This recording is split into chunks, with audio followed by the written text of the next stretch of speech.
Hello, hello, hello. You're with Mark Adams, no longer MCA certified tax preparers. We're going to go with our new business name, Next Level Business Advisors. But it's not about me today. It's about Miss Cara Macklin, who is also a business coach. And this is going to be a lot of fun because this business coach is not here in our United States. She's in Northern Ireland. So I don't think she's going to sound much like me, but it should be a lot of fun. Hello, Cara. How are you? I'm good, Mark. How are you? I'm good. I'm good. Thank you for giving me some time to chat with you. You are my first interview with someone across the pond. They call it across the pond, I think. So I'm They do excited. indeed. I want to learn about business across the pond. So you're going to be my guide. Is that cool? That's no problem. That suits me. Cool. So, Cara, you are a business coach. Actually, you are an entrepreneur and visionaire success coach. Did I get it right? That's right. Yes. Okay, but I might be just jacking this all up. I told you I use a lot of slang. So why don't we Yes. do it the other way? Tell us a little bit about yourself. Who are you? Tell us a little bit about your business and what you do. So, as you said, I'm from Northern Ireland. I grew up in my family business here. My people say my education in entrepreneurship started at 5 years old around my family kitchen table. I had my first business in Northern Ireland at 15 when I was at school. And I did the usual, went to university, did business studies, did my MBA. I was in London for a year working in Marks and Spencer's in their food trend studio. And I came back and worked as a director in my family business, which is healthcare and hospitality. And during that time, we scaled the business from 200 employees and three businesses to over 600 employees and seven businesses. And my passion and what I love doing is innovation, disruption. I disrupted the elderly care market in Ireland in 2018, creating the first lifestyle care home. And that concept was very much where I wanted elderly people could have an environment where they went to live a really fulfilled life. So we opened a business that had, for example, a cinema in it. The care home had a cinema in it, an Irish pub, a Pub. cafe, yes, a hair salon. And, it's, well, our Institute of Directors chairman here said it was world class in terms of what we created. And during that time, I also trained professionally as a coach. And I always wanted to elevate big thinkers, other entrepreneurs who want to change the world and do things differently, because I knew in that business how hard innovation is. Very hard. Running your own business is very hard, and trying to disrupt a market. So having someone who has the business acumen and the mindset piece in terms of the coach training. So now I left my family business and now I run my own business, Caram, specifically working with entrepreneurs to help them elevate their thinking and do things differently. Awesome. Awesome. So now I want to just jump in a little bit with that because you sound like you had a very successful employee relationship in the family business, and the family business is doing well. And so sometimes when the getting is really good, why would you want to get gone? So my question is, why did you, or how did you make the leap to say, you know what, even though things are going so well, I still want to do my own business? Can you tell me a little bit about that? Yes, sure, Mark. I mean, it was very, very difficult on on a personal level. It's in my DNA. I grew up in it. It's all I ever wanted to do. So it probably took me years actually to make the decision to leave it behind. Looking back, and I suppose, I'm an entrepreneur, and I want to spread my wings. I want to do things globally. I was in the States, in New York actually earlier in the year, just What before part the of New York? pandemic I'm hit. from New York originally. What part? Yeah, so I was staying with a friend in Brooklyn, and I was in Brooklyn. Manhattan. Okay. As you probably realize, there's a huge Irish community in New York. So Mm-hmm. I went out there for business, but that was all put on hold. And I just feel that, through my coaching, I can impact the world on a bigger stage. My heart is in Northern Ireland and always will be, and I have things I want to do in terms of the economy and that here. But I've other ideas I want to do for my own business. Okay. The coaching is only one element of that. So that was why in the end. But no, a very, very tough decision. Yes. Yeah, I mean, a lot of business owners, I mean, when they're at work for someone else, very many times they're disgruntled, right? And they say, I just can't, this boss he just doesn't know what he's doing. I could do it better. In fact, there's a book, I don't know if you've read it. It's called The E-Myth, and it talks about the entrepreneurial seizure, right? You're at the job, you're working for someone, and you say, this guy has no idea what he's doing, or, he's okay, but I can do the same job. And then they start. But when you're in a business and it's doing well already and you're a cog, an important cog, it's harder to leave. But like you said, it took you a couple of years, but you did it. So that's really cool. So now that you are in your own business, Caram, Caram, right? That's Uh, it. Hmm. Before I get into that, just some details. Every time I speak to someone, I like to find out how the audience can find them if they need them. So do you have a website? So right now I'm getting my new website updated, but my website for myself is www.caramacklin.com. So you can Beautiful. reach me there, or my email is hello@caramacklin.com, or I'm on LinkedIn as well. That's another way. Okay, cool. So let me do this because I always say, when we are listening to something, we're like, oh, this is exciting. Let me write this person down just because. And then we lose the information. So you've told us once. I'd like you to just spell out your email address. So it's hello, HELLO, at Cara, CARA, Macklin, MACKLIN.com. Awesome. Awesome. See, I think I was saying Mackley. That's why we got to spell. That's why we have to spell. Awesome. So Well, my now, accent as well. oh, I'm sure. So let me ask you this question because I'm from the United States and you're from, do I sound like I have an accent? Yes, very much. um, so let me ask you this question. I'm a fool. Sorry. How long have you been in your new business, Karen? So I was a coach. I left my family business January 19, and I'm just launching Caram now specifically to help dynamic entrepreneurs. I realized during this time that a lot of people, I call it locked in syndrome or lockdown syndrome, which is going to continue. People are scared. They don't know what to do next. And actually, I've been through so many things, and, as an entrepreneur and growing up in a family business, and uncertainty and not knowing what the next thing is actually an environment that I really like. Might sound strange, and that disruption and innovation piece. So I know I've got the skills in terms of what I've done before and the mindset training to help entrepreneurs, to the next level. So I'm just in the process actually of launching Caram. That's through lockdown or through this pandemic, I'm doing that. Nice, nice. Now, you touched on it a little bit, and I think we chatted a little bit earlier, so I know a little bit about you. Sometimes I don't enunciate like I should. So tell us why you feel, not why you feel, but why you are, because I know you are, why you are an expert in your field. Give us a little bit about that.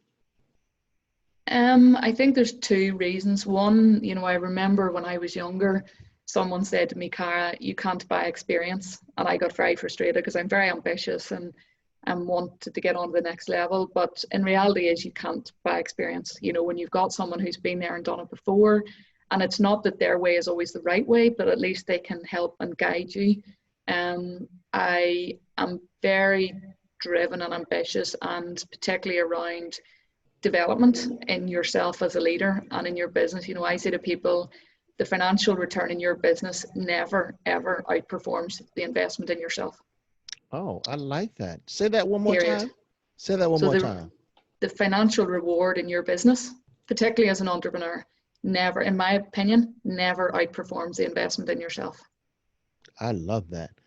I write certain things down because I steal it if that's okay. But at least That's if no I problem. declare it, right? So it never Yeah. outperforms. The best form of flattery is taking someone else's. So All right, all right. Yes, I like that. Um, and I suppose the last part is, it's, yes, you've talked about the success. I've been through many challenges, many mistakes. My health, for example, I burnt out twice badly in my late 20s. Because entrepreneurs, we just keep going. So I understand now how to help my own clients around that. And, I have done everything. If you grow up in a family business, my first job was washing dishes. I've managed teams operationally of 120. I've done sales and marketing, innovation, disruption. I've opened 4 businesses. So I think that's what's different in business owners and entrepreneurship from a corporate world. Absolutely. You do, and I have done, there's not very many things that I haven't done. Nice, nice. So you can guide on a lot of different steps Mm. and areas. That's really cool. So let's talk a little bit about success because the title of our podcast is Stories of Success. How do you define success? success for me is the impact you have on other people in the world. Nice. Yeah, Nice. it's people think, sorry, money is important in a business because if you don't have it, you can't do anything. Correct. It is not the most, when you know this, it's not the main driver of success. It's one indicator, yes. Well, actually, profit and cash are the indicators. After that, you need, particularly as an entrepreneur, you very much, and this, this evolved for me, and I thought I was very self-aware and knew myself very well. Actually, as you get older, you learn a lot more about yourself. And again, I think a lot of entrepreneurs, might struggle with this in terms of who are you really? People always say, be yourself and find your purpose. Well, like, what does that mean? I remember in my 20s, and that takes time. And actually, it was a lot of my coaches over the years worked with me and helped me. And I think firstly, you have to find who you are and what your purpose is. Mm-hmm. And when you go after that, and just, I say, treat people like human beings. It's, and I mean that in the best and the worst way. People say to me, "Oh, Cara, you reach out and connect with some of the most successful people in the world, in the States," and I said, "But they're just human beings." That's it. That level, you treat people as human beings, but on every level, to me, people are people, and you have to, build a good relationship and do the right thing. Nice. So that Nice. So you touched on a couple of things I'm going to jump into a little bit later before we do that. But I'm going to take two of the things you chatted about because I want to dig a little deeper. What Sure. is, you mentioned a big mistake in your business and that you burnt out. Is Yes. that would you consider that a huge mistake that you made on your business journey? It was a huge mistake on my life in terms of my health. Yes, it was going to happen. I think it happens to all entrepreneurs. You think you're invincible, and you can keep going forever. And it's probably a bit of a mentality. Well, certainly in this side of the pond, you just keep working and throw more at it. And I use the analogy now, because if you say to an entrepreneur, or someone like me, slow down, that's like a red rag to a bull. Like, we do not, there's too many things to do in life. What I now use with myself and with other entrepreneurs that I work with is, we need to see ourselves as a Formula One car. Oh. Yeah. So unless we go into the pit lane, refuel, fix the tires and fix the bolts that are rusty and take the time to slow down at that point, we'll not be able to go back out and perform. So that certainly made, that was something I created for myself. That makes more sense to me than someone just telling me, like, you need to slow down, you're going to burn yourself out. Nice. So in one hand, I was lucky it happened so young. Now, but I still have to watch it. I have to be very careful of taking time off. All the basics: good sleep, water, healthy eating, exercise. It's very boring, but it's it's a marathon, not a sprint. Unfortunately, I learned painfully, but that's again something I would work with my own clients on as well. Yeah, that's good. Actually, that was going to be the next question, the big mistake and how can you avoid it? So you touched on it quite nicely. And it's funny because you said, you tell an employer to slow down or a business owner to slow down, and it's not for all of us, because I never wanted to work hard. The first time I ever got busy at work and I was working late nights, I said, oh, no, I got to fix this right away. So I have never burnt out, but I'm more of the lazy kind. I started out in programming. And so the gift of a programmer is, I see something done 2 times. It's like, I need to automate this so I don't have to do it a 3rd time. So I think that's kind of how I apply it to my business. And when I'm working with owners, one of the mantras we always have is work smarter, not harder, right? Yes. If you can work smarter, you can accomplish just the same amount without having to work like a dog. And so I find that a lot of business owners often get caught up with, well, I've got to do it. I've got to do it. No. The one thing you got to do is make some money. And then you figure out what you can do and what you don't have to do so that burnout doesn't happen. I work with a lot of different owners myself. And so I've seen very many give up on their businesses because it's just too hard. But I always tell them, if you structure your business right, it's the most beautiful thing in the world. Look at us right now, right? We started chatting a little bit ago. We just stopped everything, stopped our day to have this conversation. Because you know why? Because we could do that. Because we own our businesses, right? And so when we have other business owners and they get it right, boy, then it's a beautiful thing. So Mm. I like that you learned the lesson. I love the Formula One analogy. Okay, I have never driven one, but I would imagine it'd be a whole lot of fun. Yes, Until I the time. haven't either, but maybe someday we will. Yeah, yeah. One day I'm gonna maybe we'll race on a Formula One track somewhere in Ireland. We'll see. That'd be great. So let me ask you this question. And I said I was going to jump into a couple of other things that you mentioned. You talked Sure. about mentors. You're a coach. I'm a coach. I have a coach. Do you have a coach? My whole life in Yeah. business, I've had coaches. Why do you think that that's important? How has it contributed to your success? 100%, I would never have achieved the success without them. Now, people think having a coach, they do the work for you. I use the analogy, if you go to a personal trainer in the gym and stand and watch them lifting weights, you're not going to get fit. So anyone who thinks a coach does the work for them, forget it, don't waste your money. But firstly, they have your back. Secondly, you can be 100% honest with them. I always say you can't be totally honest with anybody else. Your own family, you're trying to protect them from the business. If you're the business owner, you might have a good team, but you can't tell them everything. If you've got investors, well, they want their returns. So for me, a coach is the only person that you can bring your business self and your authentic personal self and all the baggage with it.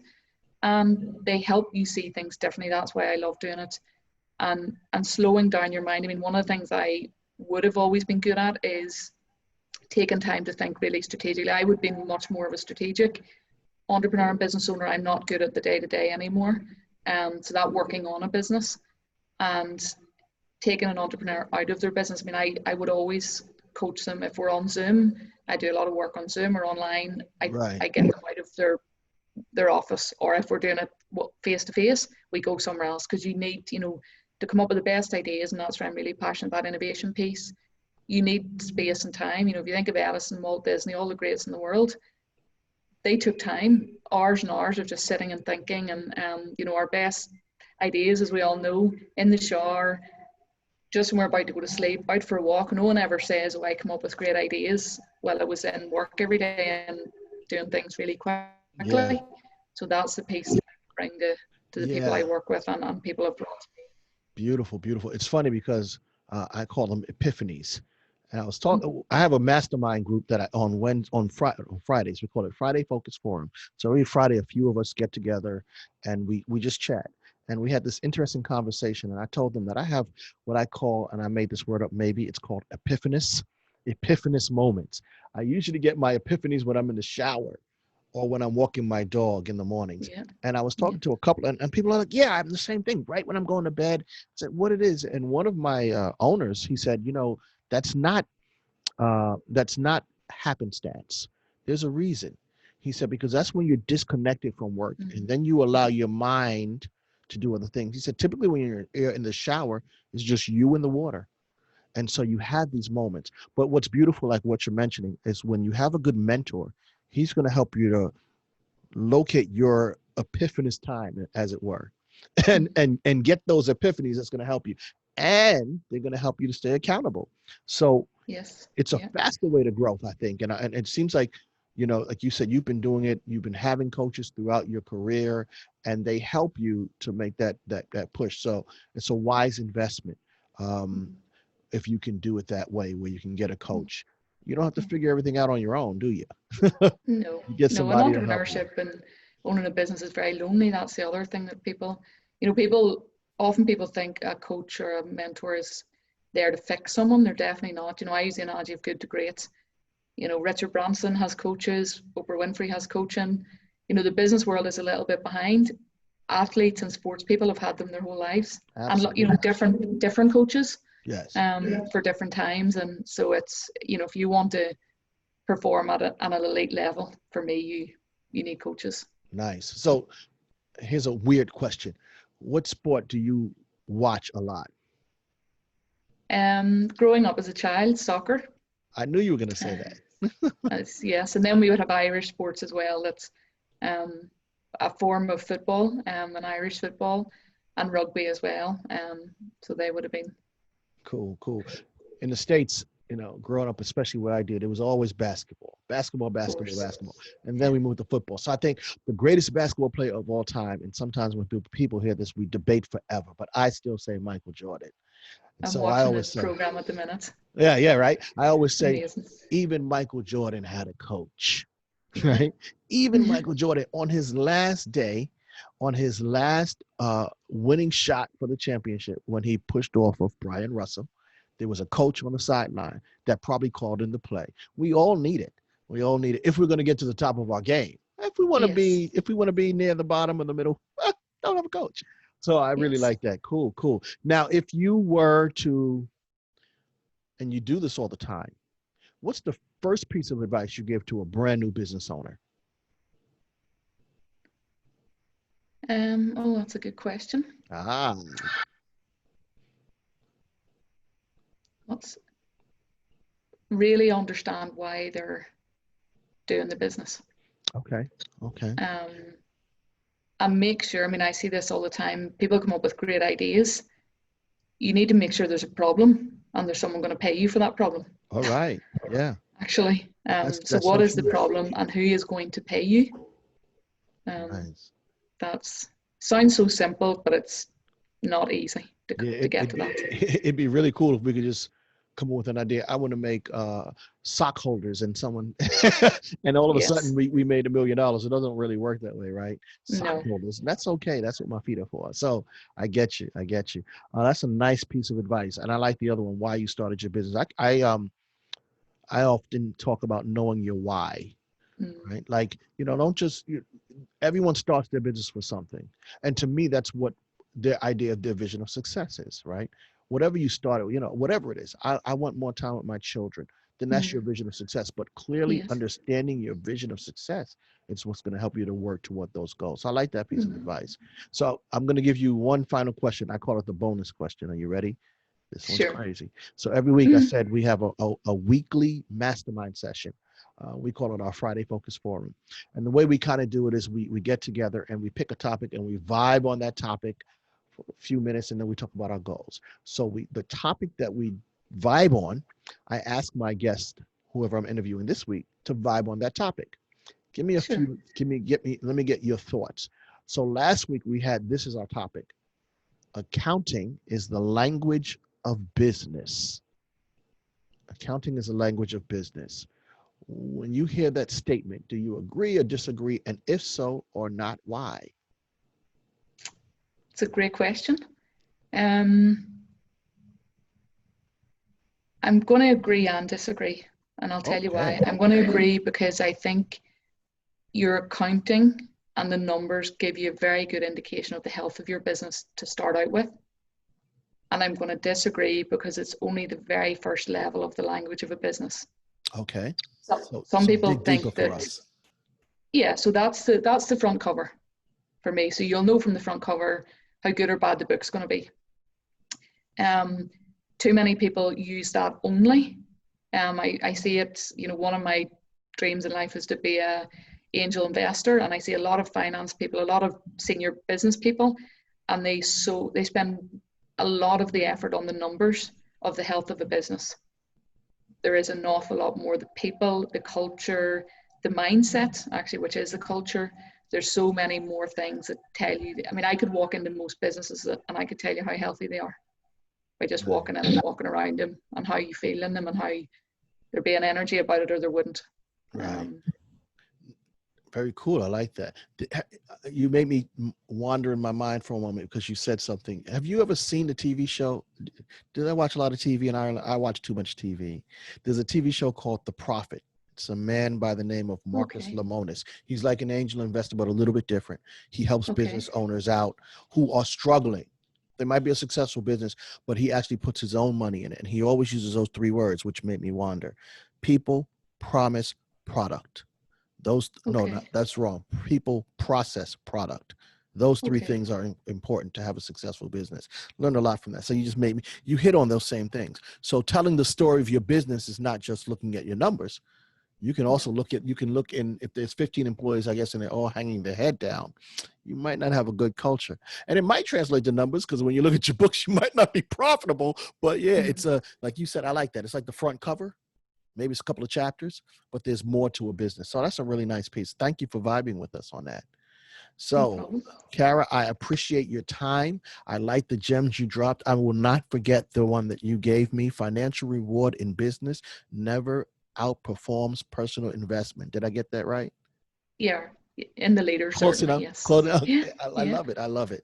Hey, I really appreciate your time, and I look forward to seeing you continue to flourish in your own business, Caram. Thank you so much for having me. It's been a real Thank you. pleasure. All right. And I hope you continue to be successful.